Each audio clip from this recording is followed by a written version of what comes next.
안녕하세요. 사주산책 승산입니다. 절기상 우수르기점으로 비가 자주 내리는 요즘입니다. 오늘은 십성 중에 상간에 대해 알아보는 시간을 갖도록 하겠습니다.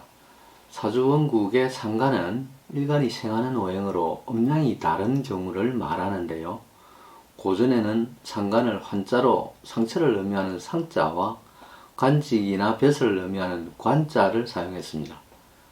관직을 상처낸다, 스크래치 낸다는 뜻으로 볼 수 있습니다. 상간은 재성을 생하고 간성을 보면 극을 하고 인성으로부터는 오히려 극을 받습니다. 육친으로는 남자라면 할머니, 장모, 손녀를 뜻하고 여자라면 아들, 외조부를 의미합니다. 사주에서 상간의 특징을 표현력, 활동성, 창의성, 다재다능, 언변으로 보고요. 감정기복과 반항심, 다혈질, 경쟁, 사치 등으로 해석할 수 있습니다. 사주명리에서는 식신과 상간을 합쳐서 식상이라고 합니다. 이 식상은 표현에 대한 욕망과 창의력, 감수성, 화술과 연관이 많으면서 능동적이고 활동력이 아주 큰 힘을 가지고 있습니다. 또 상간은 남들에게 자신이 외부에 노출되는 것에 크게 예민함을 갖고 있기 때문에 자신을 꾸미고 치장하는 것을 좋아하고 사치를 즐기는 성향이 있습니다. 사주에 식상이 없는 경우를 무식상 사주, 식상이 과다할 경우 식상 과다 사주라고 하는데요. 무식상 사주일 경우에는 자신의 생각이나 행동이 외부로 원활하게 표현되지 못하는 경우가 나타날 수 있고, 식상이 과다한 사주의 경우에는 남들에게 보이는 것에 매우 민감해서 외모를 지나치게 중요시하고 깔끔한 기질을 보입니다. 상간은 식신과 비슷한 점이 많지만 활동성과 표현력, 다재다능한 재주를 가지고 있고 식신보다 재능의 넓이가 크다 하겠습니다. 한 가지에 올인을 하지 못해도 이것저것 여러 가지의 특출난 재능을 가진 경우가 많고 습득력과 성취력도 아주 좋은 것이 장점입니다. 하지만 상간은 쉽게 변화하는 특성을 가지고 있고 변덕이 죽 끓듯이 하는 감정기복이 나타나면 한 직장을 느긋하게 오래 다니기가 어렵습니다. 연애를 할 때에도 감정 조절이 쉽지 않다 보니 실제 마음에도 없는 괜한 말을 내뱉고는 헤어지자 해놓고 뒤돌아서서 조금만 참을 걸 내가 왜 그랬을까 하고 후회하는 경우가 허다합니다. 특히 상간격 여자의 입장에서 보면 정관은 직장이나 직업을 말하지만 연애하는 남자가 아닌 남편을 의미하기도 합니다. 지나친 잔소리나 언행으로 배우자의 마음을 상하게 할 수 있습니다. 자신의 사주에 상간의 기질이 강하게 구성된 사주는 대부분이 보면 새로운 일을 잘 모색하고 벌리는 것을 잘합니다. 목표 설정이 되면 뒤돌아보지 않고 스커트 미사일처럼 직진성으로 바로 움직이는 실천력은 가히 21세기 현대사회에서는 최고라 하겠습니다. 하지만 이 사람들은 안정지향적이지 못하다 보니 적극적이고 변화 변동을 자주 경험합니다. 평소에 감성적이고 충동적이기 때문에 어디로 튈지 모를 늑비공처럼 예측 불가라서 자신의 생각과 성향에 맞지 않을 때에는 폭력성이 나타나는 경향도 허다합니다. 또 식신과 상간은 다른 사람에게 배품이 많고 언변이 뛰어나 이것을 바탕으로 다른 사람의 마음을 들었다 놨다 심금을 울릴 수 있는 능력을 잘 발휘합니다. 하지만 말을 할 때 깊이 생각하고 하는 게 아니라 무심코 빼때리는 말을 내뱉기 때문에 대인관계에 있어서 말실수로 인한 뒷담화가 생기기 쉽습니다. 특히 상간은 자기 자랑하기를 좋아하는데요. 과시를 하는 과정에서 다른 사람과 비교를 하면서 자신도 모르게 바른 말을 잘하고 상대방의 마음을 힘들게 하는 경향이 많아서 스스로 고독해질 수 있습니다. 상간의 기질을 보면 핵신을 단행하고 상대방의 비판을 잘 하면서 내로남불의 기질이 많이 있는데요. 이것을 잘 사용하게 되면 기존의 틀을 무너뜨리고 새로운 결과물을 창출해낼 수 있는 능력자가 될 수 있지만 약한 사람에게는 한없이 약하고 희생정신이 잘 발휘되고 불의를 보면 참지 못하는 정의로운 기질도 가지고 있습니다.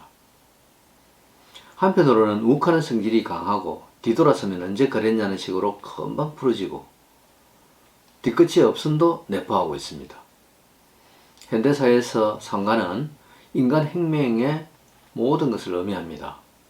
고전에서 바라보는 상관의 고정관념은 조금씩 바뀌어야 한다고 봅니다. 관이란 것은 사람이 살아가면서 정해놓은 기본 규칙이고 나라와 같은 뜻으로 여러 사람들이 어떤 규칙을 정해서 법제화된 것을 말하는데요. 이런 관을 상하게 하는 것이 상관입니다. 예를 들어 을목일간이 병화를 본다면 목생화로 그것이 상관입니다. 또 신금일간이 임수를 본다면 상관이 됩니다. 상관은 금생수에서 음으로 생을 하는 경우를 말합니다. 고전에 보면 연해자평 논상관편에 나오는 구절 중에 상관, 경관, 위합, 백단이라는 구절이 나옵니다. 이 상관이 정관을 보면 나쁜 일이 100가지 발생한다는 뜻인데요. 그만큼 좋지 않게 봤습니다. 옛날에 관이라는 것은 기득권자나 권력자들이 만들어 놓은 틀이기에 관이 변화하는 것을 워낙 두려워했기 때문에 고전 연해자평에서는 상관을 좋게 보지를 않았습니다. 하지만 상관이 관을 극한다고 해서 꼭 나쁜 일만 생긴다고는 할 수 없습니다. 순간순간 달라집니다. 식신과 상관은 기본적으로 관성을 극하는 것은 맞습니다. 식신은 편관으로부터 일간이 나를 보호하고 상관은 정관으로부터 급제를 보호합니다. 상관 같은 흉신은 외부적인 것, 환경이나 변수, 그리고 타인의 어떤 행위에 의해서 생기는 것입니다. 그러나 식신 같은 길신은 내부적인 것, 내가 스스로 한 것이죠. 그래서 운에서 상관이 들어오면 예상치 못한 일들이 일어납니다. 관은 국가나 사회가 뭔가 표준으로 정해져 법으로 정해놓은 것을 말합니다.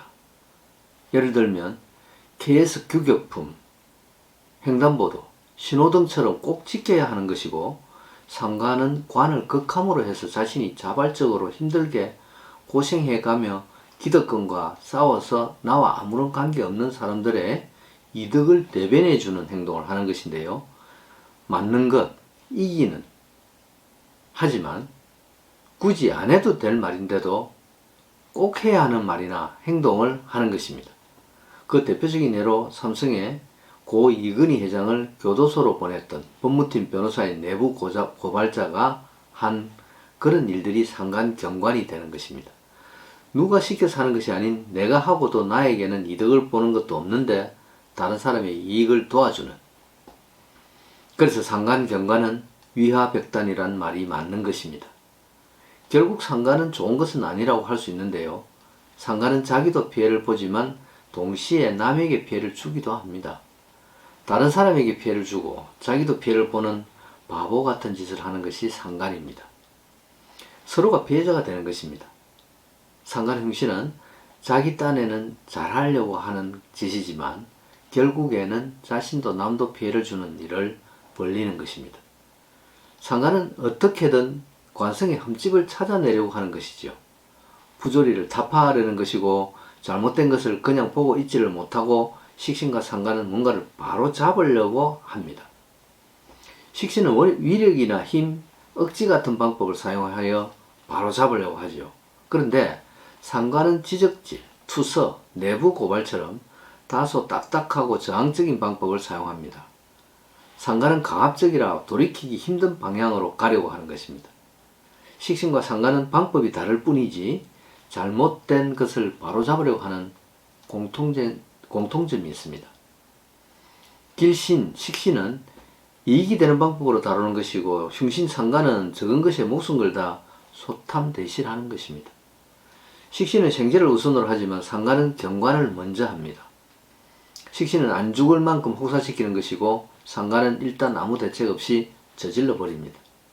그래서 살아있으면 됐고 죽어도 어쩔 수 없다는 것입니다. 상관이 미련하다는 이유는 지금 당장 어떤 것에 대한 해결점만 보고 앞으로 밀고 나가기 때문인데요. 이것 때문에 관성이 무력해지는 것입니다. 식신은 관살의 문제점을 해결하면서 관으로 나아갑니다. 상관은 나만의 방식이 있는 것을 말하고 잘못된 것을 바로 잡으려 하는 것입니다. 상관은 자신의 희생을 전제로 하니까 욕을 먹고 눈치 없다는 소리를 듣게 되는 것이고요. 예전과 달리 현대사회는 관이 기준이 되고 관이 기본이기 때문에 눈치껏 관에 맞춰서 움직여야 합니다. 왜 그럴까요? 관은 많은 사람들이 세운 규칙이잖아요. 그런데 상관은 관을 극하니 눈치가 없는 것이지요. 내 권리도 남의 권리도 못 지키는 상관은 팔랑귀라서 남의 말을 잘 듣습니다. 얼핏 보면 대단히 정의롭고 지조 있어 보이고 정의의 사도처럼 보이지만 급제를 보호한다는 것은 내가 상대방을 잘 알지도 못하면서 동조했다는 것인데요. 나에게 이익이 될 것은 아무것도 없습니다. 스스로 불이익을 안고 가는 것을 자신만 모르고 있는 것이죠. 하지만 상관을 좋게 이야기도 할 수 있습니다. 사람을 사랑하고 내가 힘들어도 금전적인 손해를 좀 봐도 개의치 않고 누가 나를 모함해도 너그러이 용서하고 긍정적으로 살아가는 사람이라 할 수 있습니다. 그래서 특히 상관한테 이래라 저래라 조언할 필요는 없습니다. 스스로가 알아서 잘 살아갑니다. 상관은 스스로가 대변인이 되고 책임자가 되려고 합니다. 약자들은 대변하려고 하지만 문제는 그 약자가 정말로 누군지 모른다는 게 문제지요. 또 그 대변인을 하는 역할이 옳은 것인지에 대한 정확한 분별력이 없다는 것이 문제입니다. 상관이 생각하는 기상과 좋은 마음 씀씀이는 이해하지만 그 이전에 앞서 내 판단이 맞아야 되는 것입니다. 그 판단을 우리가 믿을 수 없기 때문에 상관은 욕을 먹는 것입니다. 그 판단이 때로는 맞기도 합니다. 정말로 약자를 대변하기도 하지만 대체적으로는 나쁜 마음을 가진 강자에게 잘 넘어가는 것을 조심해야 합니다. 그렇게 상관은 이용을 잘 당합니다. 상관은 정의롭고 떳떳하게 행동했는데 어떤 흑심을 품은 강자에게 이용을 당해서 또 다른 타인에게 억울한 누명을 씌우게 만드는 것도 상관이니까요. 극단적이고 선택적인 문제가 있고 아군 적군을 확실히 나누는 데 있어서 문제가 일어납니다. 정관인 경우는 자기 필요에 의해서 아군과 적군이 잘 바뀝니다. 그러나 남의 눈에 드러나지 않게 잘 숨기죠. 상관은 주변 여론에 흔들려서 아군 적군이 바뀌고 남의 눈에 다 보이게끔 처신합니다. 너무 자기 속을 감추지 못합니다. 제대로 처신을 하지 못하고 환경에 휘둘리는 부작용을 가진 것이 가장 큰 단점이라 하겠습니다. 오늘은 사주 속 상관에 대한 특징적인 부분을 알아봤고요. 다음 시간에는 좀 더 알찬 영상으로 돌아오겠습니다.